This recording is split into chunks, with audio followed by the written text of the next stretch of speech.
ว่าผิดหวังไอ้บ่อยากฟังดอกน้องแก้วตาไอ้อยากให้น้องหัวไอ้หักแก้วตากว่าสีวิไลแผ่นดินแผ่นฟ้าอาทิตย์จันทราก็ยังบ่ลา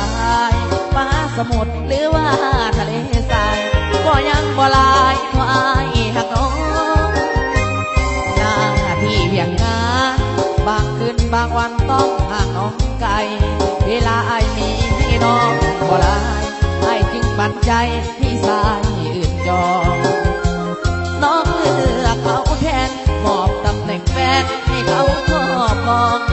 ตำแหน่งไอ้กลายเป็นแฟนหลอกว่าไอ้หักน้องจึงต้องยอมทน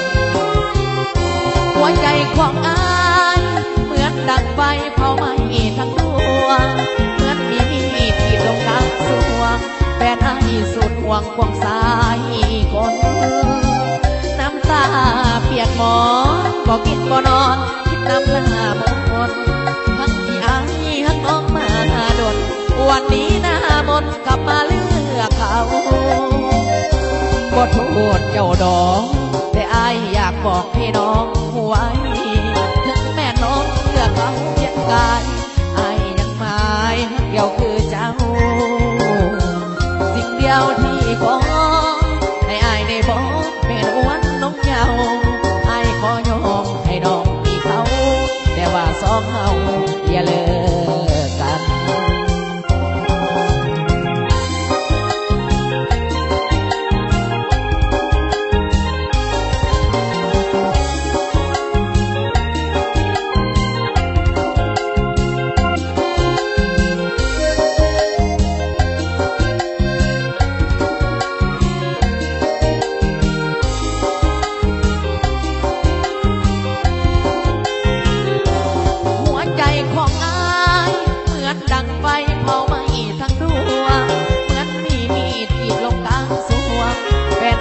สูดห่วงควงสายคน